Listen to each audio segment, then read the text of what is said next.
Glória a Deus. Pode se assentar. Vamos receber o nosso irmão Tiago, que vai trazer uma palavra abençoada para nós. Amém? Receba ele com uma salva de palmas.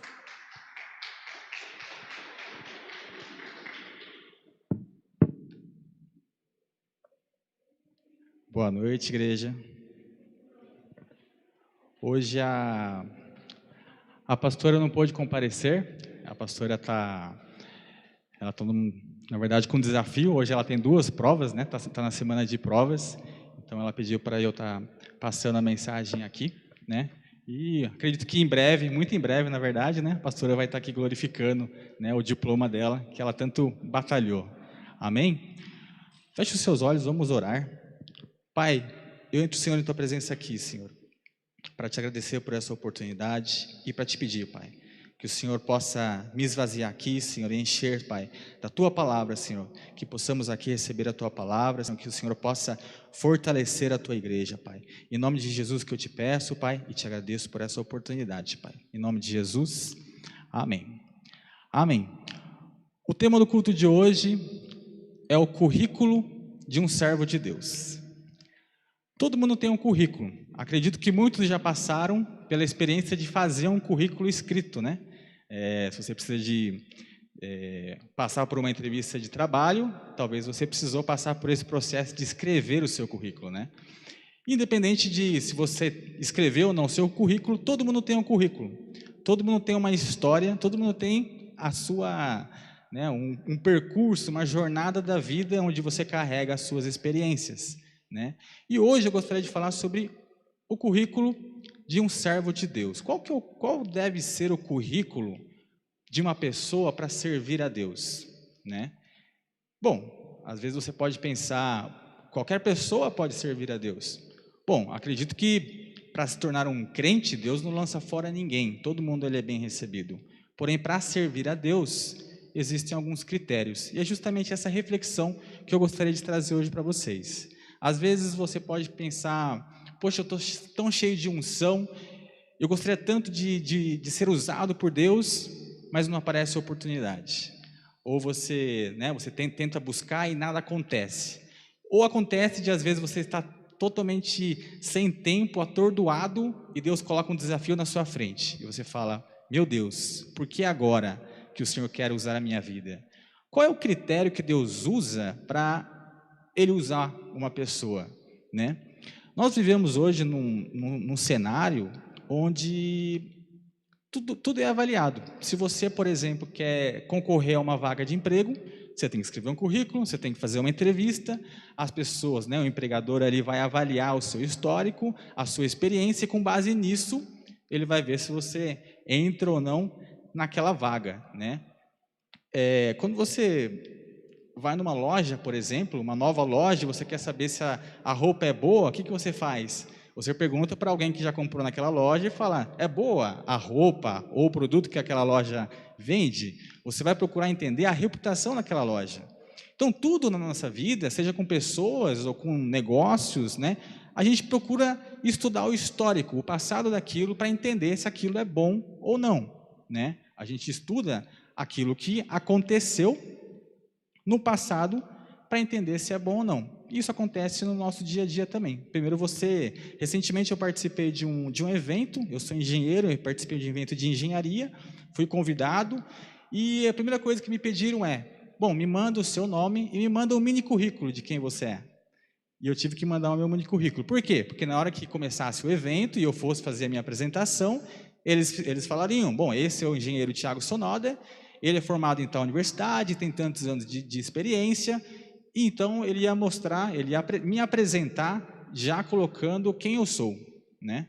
Para que, antes mesmo de que eu aparecesse na tela, foi um evento virtual, antes mesmo que eu aparecesse na tela lá, as pessoas já soubessem quem é aquela pessoa que entrou para apresentar.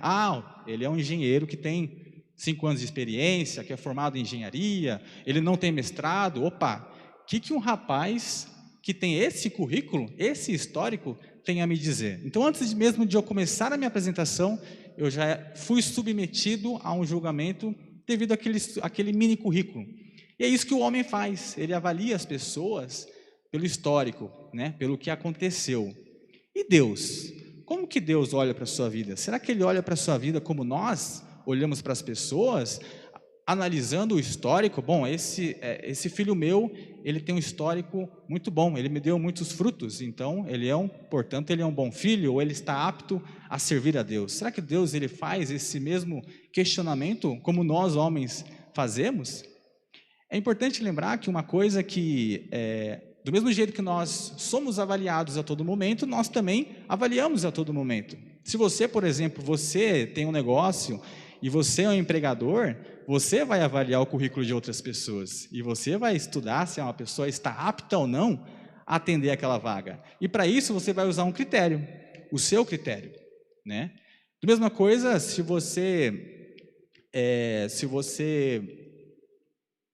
por exemplo, vai escolher um namorado, se você é solteiro, você também vai escolher uma pessoa, e essa pessoa vai passar pelo seu critério, se ela é boa, se ela é ruim, e é uma decisão muito importante, porque começa como namorado, mas, né, o namorado ou namorada, daqui a pouco vira noivo ou noiva, daqui a pouco é esposo ou esposa, e você então vai passar todos os dias da sua vida. Então a sua escolha tem que ser muito bem tomada, né? E para isso você vai seguir os seus critérios. Quais são os critérios que você usa para escolher uma pessoa? Ou para escolher um amigo? Um amigo você que escolhe, né? Quais são os critérios para se tornar um amigo seu?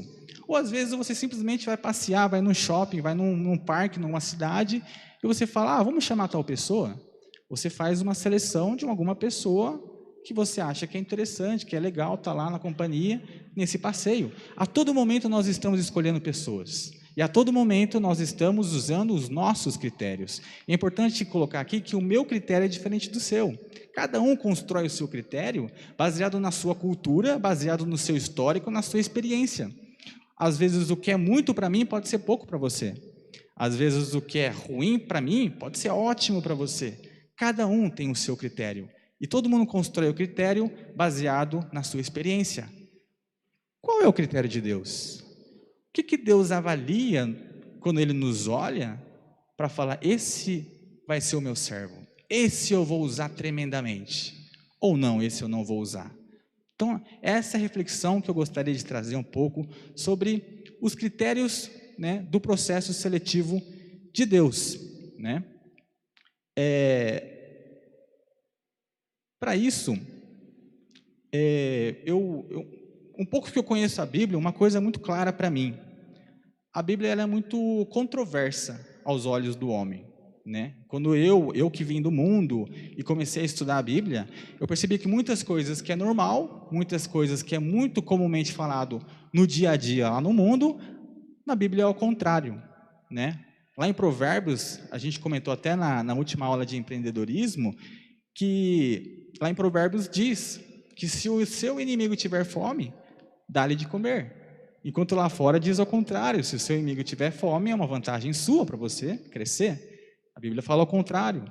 O próprio Jesus disse, se alguém te der um tapa na sua face, ofereça-lhe a outra. O mundo fala ao contrário, né? Se alguém te der um tapa, dá outro nele. E às vezes é assim que às vezes a gente se comporta ou até ensina aos nossos filhos. Mas Jesus falou coisas que é controverso aos olhos do homem. Nós corremos a todo momento para ser o primeiro, mas Jesus falou que os primeiros serão os últimos, e os últimos serão os primeiros. Então, muita coisa que eu vejo na Bíblia, eu vejo que é diferente do que eu estou acostumado a ouvir, do que é normal para mim.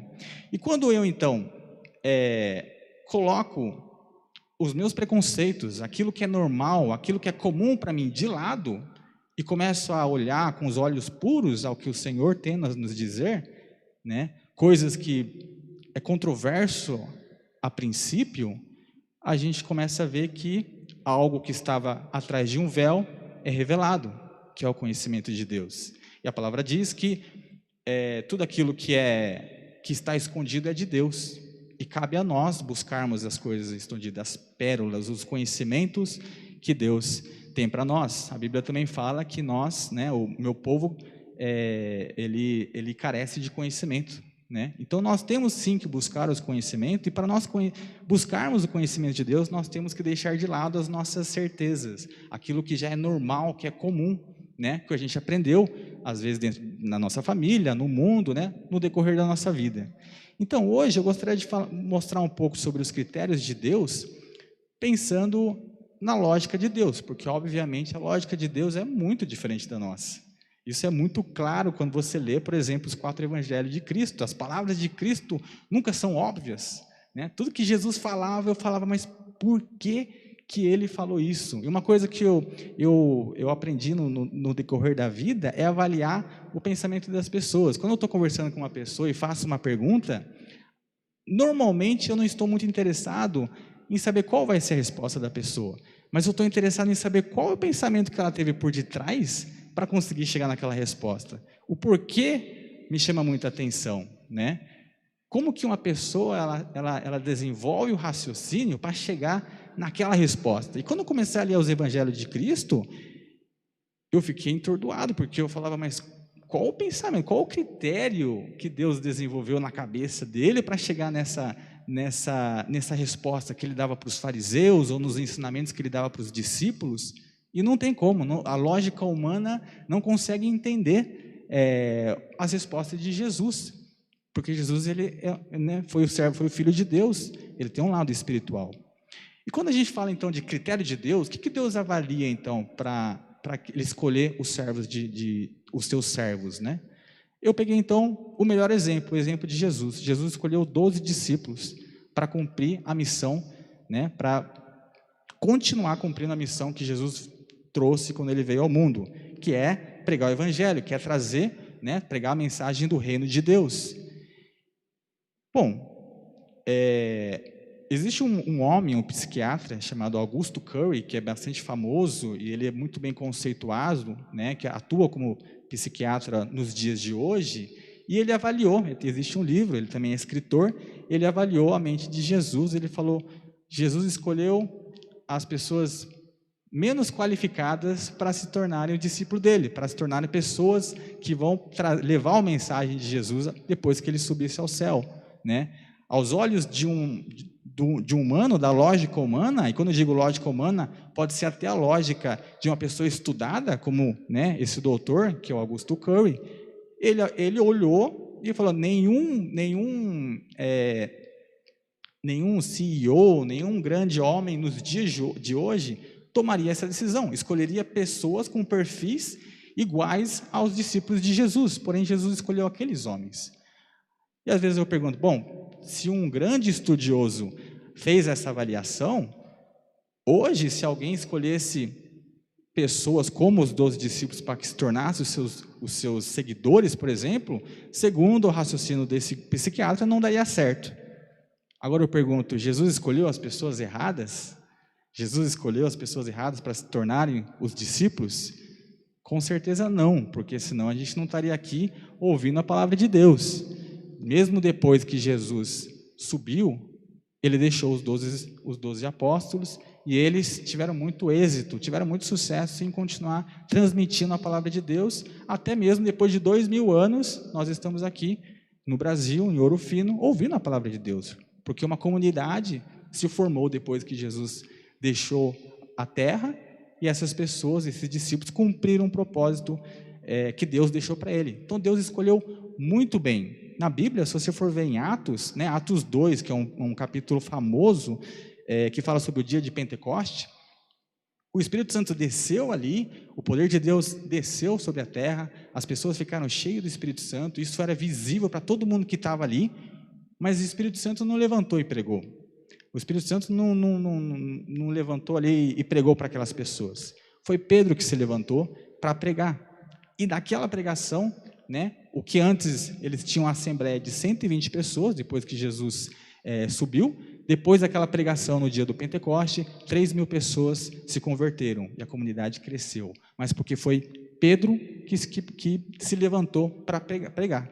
Sendo que Pedro, antes de conhecer Jesus, ele era um simples pescador, ele não era uma pessoa, né, que não tinha estudo, era uma pessoa simples, era uma pessoa totalmente desqualificada para ser quem ele foi depois que Jesus subiu aos céus, né? Então, aos olhos humanos, era totalmente desqualificado, mas aos olhos de Deus, era a pessoa perfeita para cumprir aquela missão, para executar aquela missão que Jesus deixou, né?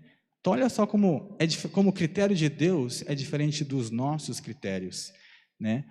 E depois de Atos 2, Pedro também passou, depois disso eles começaram, os apóstolos começaram a cumprir essa missão. Houve um episódio que um coxo pediu esmola para ele, e Pedro disse que não tinha dinheiro para dar para ele, mas o que ele poderia dar, ele deu, né? E ele falou que em nome do Senhor Jesus, que ele levantasse. O coxo se levantou e todo mundo ali viu, e Pedro se levantou novamente e começou uma nova pregação, e naquela pregação, dos 3.000 subiram para 5.000 pessoas, né? E assim em diante a comunidade começou a crescer. Se você ler o livro de Atos, você vê que a mensagem começou a se alastrar para as cidades vizinhas. Daqui a pouco eles estavam envolvidos em missões, né, em viagens missionárias. Começou então todo o trabalho do apóstolo Paulo, que também começou a levar a mensagem para os gentios, e assim a comunidade, a palavra foi cada vez mais disseminada. Ou seja, Jesus escolheu as pessoas perfeitas para fazer aquilo que ele deixou como missão, para cumprir o ID que ele deixou para os apóstolos e chegar até nós. Quando Deus tem uma missão, Ele sabe quem é a pessoa perfeita para cumprir aquele propósito.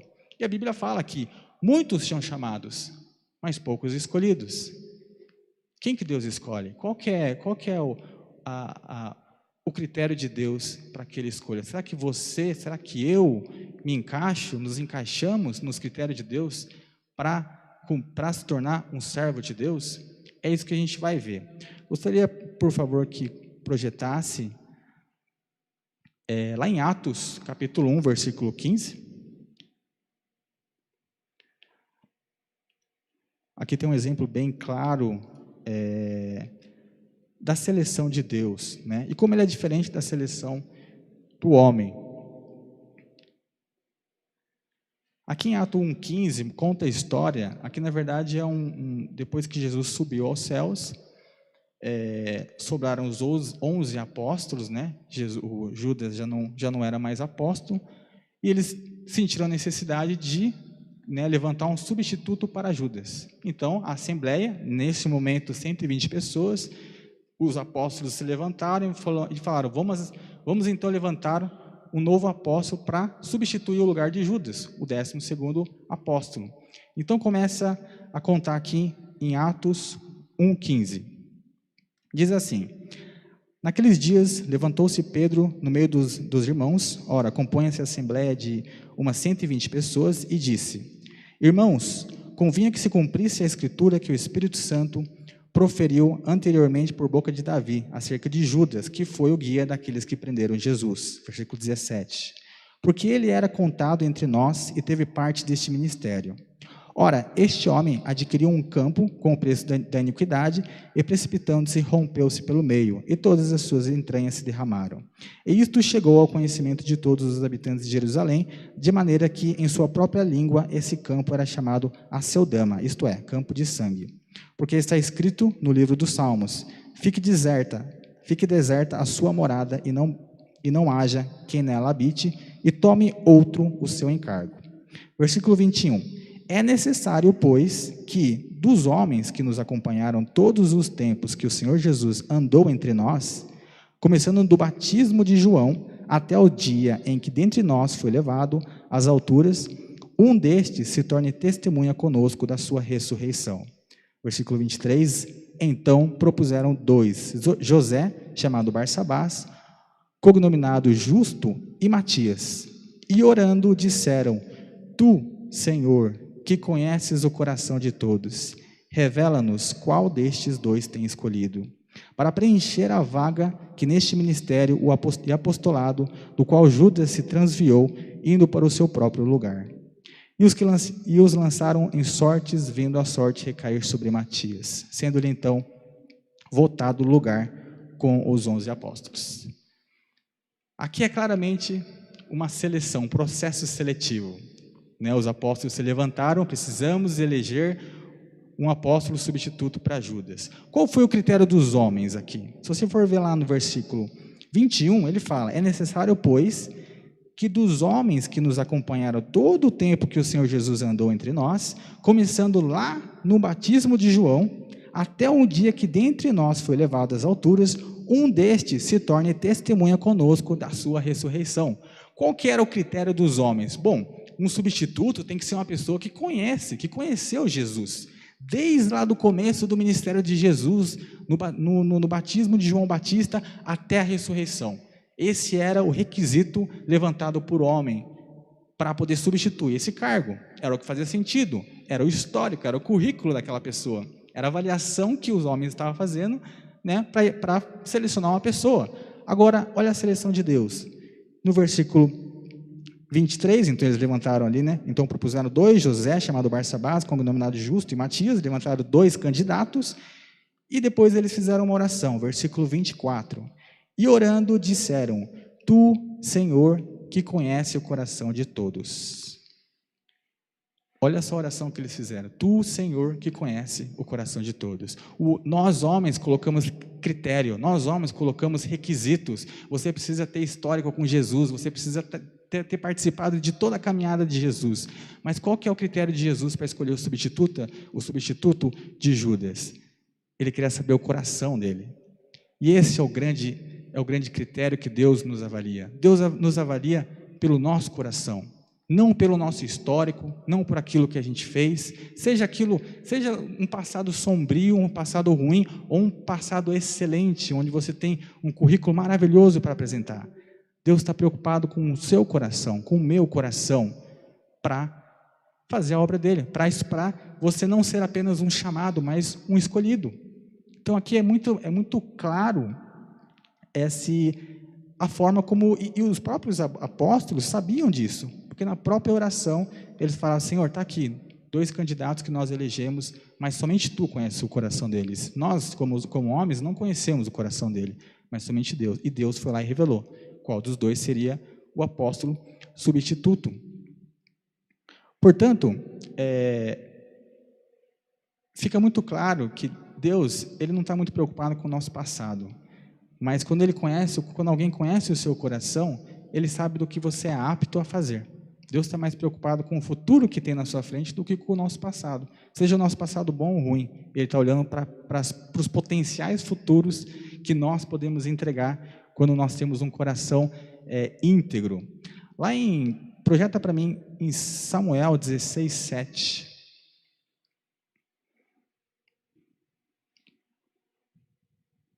Lá em Samuel 16, 7, capítulo 16, versículo 7.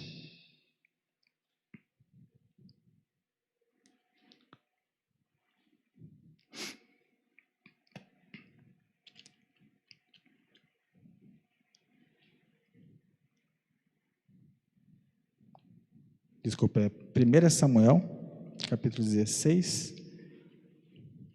versículo 7.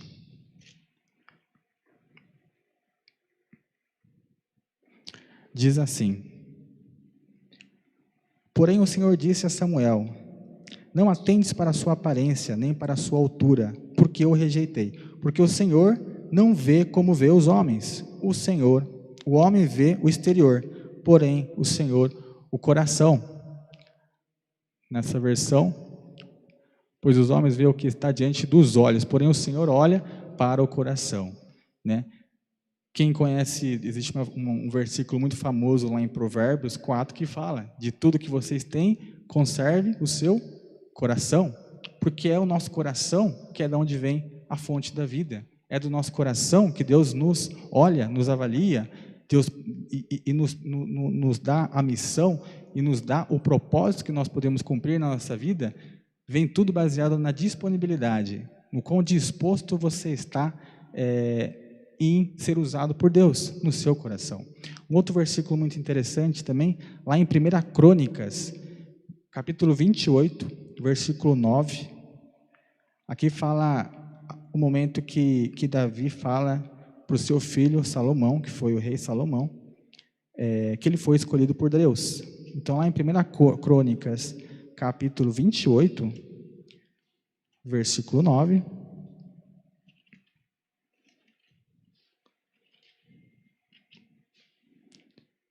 diz o seguinte: Tu, meu filho Salomão, conhece o Deus de teu pai e serve-o de coração íntegro e alma voluntária, porque o Senhor esquadrinha todos os corações e penetra todos os desígnios do pensamento. Se o buscares, ele deixará achar-se por ti. Se o deixares, ele te rejeitará para sempre. Agora, pois, atente a tudo, porque o Senhor te escolheu para edificares casa para o santuário. Sê forte e faze a obra. Aqui é Deus escolhendo o Salomão, que foi o grande sábio, o rei Salomão. E ele fala no versículo 9, que o Senhor conhece o Deus do teu pai e serve-o de coração íntegro e alma voluntária. Deus viu um coração íntegro e uma alma voluntária em Salomão. Com isso, não importa o seu passado, não importa o seu histórico, o seu currículo, você tem um potencial futuro que Deus quer usar a sua vida através desse coração que nós temos disposto. E foi isso que Deus viu nos 12 discípulos, né? Às vezes nós não entendemos porque algumas pessoas são tremendamente usadas por Deus e outras com altos potenciais não são usados. Porque nós, como os homens, nós olhamos pelo critério humano, mas Deus, Ele olha para um futuro. E às vezes, Deus coloca a situação na nossa vida que a gente não entende, desafios, problemas, ou até às vezes missões, que a gente fala, mas porque eu não tenho a capacidade de atender essa vaga, eu não tenho a capacidade de cumprir esse desafio. Mas por que eu? Porque Deus não está olhando pelo que você sabe. Você conhece o seu passado, mas Deus conhece o seu futuro. E para quem está vendo o seu futuro, para ele fica nítido, fica claro de que quando ele te dá uma missão, quando ele te dá algum serviço, alguma coisa para que você seja usado por Deus, alguma vida na sua vida, ou algum desafio, ele sabe que existe um grande potencial de você cumprir aquela missão. E são essas pessoas que ele usa, as pessoas que têm um coração íntegro e uma alma voluntária. Sabe por que Deus ele escolheu pessoas simples para ser discípulo de Deus, para ser discípulos de Jesus? Porque todos os 12 discípulos eram pessoas simples, não foi nenhum rico, não foi nenhuma pessoa grande, conhecida, foram pessoas simples. Porque a transformação de vida é a melhor pregação que existe. Eu poderia subir aqui, eu não, porque eu não acho que eu tenho tanta habilidade na comunicação, na fala, mas uma pessoa poderia vir aqui e dar uma pregação maravilhosa, muito bem gesticulada, muito bem, né, baseada na Bíblia, mas não existe pregação mais poderosa do que o seu testemunho, do que Deus fez na sua vida. E quando Deus pega um simples e transforma ele num grande homem, isso se torna notável. Um último versículo para a gente finalizar, Atos capítulo 4, versículo 13, mostra claramente o efeito que uma transformação de vida pode ocasionar. Atos capítulo 4, versículo 13. Aqui é Pedro discutindo com os sacerdotes. Os sacerdotes chegaram para Pedro e João e perguntaram: por que vocês fazem tais coisas? Né? E eles perceberam, e eles viram em Pedro um grande potencial. E aqui diz, em Atos 4, versículo 13, ao verem a intrepidez de Pedro e João, sabendo que eram homens iletrados e incultos, admiraram-se e reconheceram que haviam eles estado com Jesus. Os sacerdotes conheciam Pedro e João antes de Jesus. Ele fala aqui sabiam que eles eram homens iletrados, incultos, pessoas simples, pessoas sem conhecimento, e eles viram Pedro e João pregando com intrepidez, ou seja, eles viram transformação de vida, e aquilo maravilharam eles. E foi esse testemunho, e foi esse milagre que as pessoas viram e aceitaram a Jesus nessa época em Atos. Lá em Atos 2, né, no Pentecoste, fala que as pessoas começaram a falar diversas línguas, e as pessoas de outras regiões começaram a entender a sua própria língua. Era claramente um milagre. Só que alguns olharam para aquilo e falaram: não, eles estão bêbados. Muitas pessoas, elas podem ver milagre na frente dela e ela prefere não acreditar. Às vezes um milagre não é o suficiente para fazer uma pessoa acreditar em Deus. Agora, o seu testemunho, o testemunho de vida, a transformação de vida, isso é muito mais poderoso do que um milagre visual, um milagre catastrófico.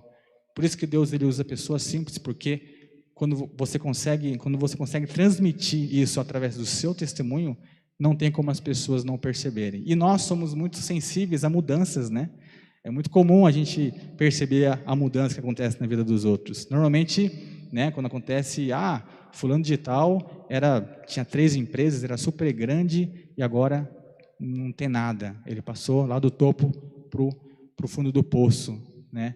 Ele tomou algumas decisões, ele começou a fazer negócios ilícitos e foi lá para o fundo do poço. Aquele outro rapaz, ele era bonito, ele era forte, hoje ele já está fraco, ele está doente, ele já não é tão mais forte. As pessoas comentam quando você muda.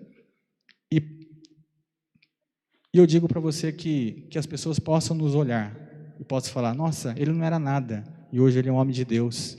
Nossa, ele não fazia nada, mas hoje ele ajuda as pessoas. Nossa, hoje ele semeia na vida das pessoas. Que esse possa ser o nosso testemunho, que essa transformação possa acontecer e que nós possamos ter a nossa alma voluntária para ser usada para Deus, porque esse é o critério que Deus usa. Não importa se você teve um passado obscuro, não importa se você tem altas qualificações, se você tem um passado onde você ajudou milhares de pessoas, o que nós temos que ter é um coração disponível, um coração íntegro. É isso que Deus olha para nós, para que nós possamos cada vez mais ser usados por Deus, cada vez mais estar próximo do propósito que Deus tem para a nossa vida e cada vez mais crescer espiritualmente e ter mais intimidade com Deus.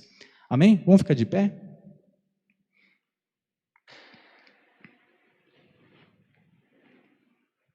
Nós estamos habituados a olhar para o nosso passado, mas Deus está habituado a ver o nosso futuro. Não tem a ver com o que você fez, tem a ver com o que você é capaz de fazer. É isso que traz a mudança, é isso que traz cada vez mais transformação de vida. Por isso, eu convido você a fechar o olho, a levantar os seus olhos, a sua mão, e vamos orar ao Senhor. Pai, estamos aqui, Pai, reunidos em igreja, Pai, assim como lá em Atos, Pai, assim como lá naquela pequena comunidade que foi expandindo cada vez mais, estamos aqui, Pai, reunidos em Teu nome, Pai, como uma única igreja unida, Pai. Senhor, toma cada um de nós aqui, Senhor, que o Senhor possa sondar os nossos corações, Pai, que o Senhor possa nos ensinar, Pai, a ter uma alma voluntária, Senhor, a ter um coração íntegro, Pai, que mesmo quando nós não entendemos, Pai, por que o Senhor nos coloca em situações, Senhor, nós sabemos que o Senhor sabe do nosso futuro. Nós sabemos que o Senhor tem convicção de um potencial que às vezes não nos é claro, Pai. Senhor, que o Senhor possa usar as nossas vidas, que o Senhor possa cada vez mais nos encher, cada vez mais estar mais próximo de Ti, mais próximo do propósito que o Senhor tem para cada um de nós, Pai. Senhor, eu te agradeço por essa oportunidade, Pai. Eu te agradeço por estar aqui, Pai, e não lá fora, Senhor. Por o Senhor ter me reconciliado aqui em Tua casa, Senhor. Em nome de Jesus eu te agradeço, Pai, e que o Senhor possa tomar a vida de cada um que está aqui, Senhor. Em nome de Jesus eu te agradeço. Amém. Amém? Muito bem, vamos estar encerrando já o culto. Sábado agora nós não teremos arena, né? Vai estar acontecendo revisão de vidas, por isso a arena não vai acontecer, porém domingo estamos aqui no culto de família. Amém? Muito obrigado a todos e estamos encerrados.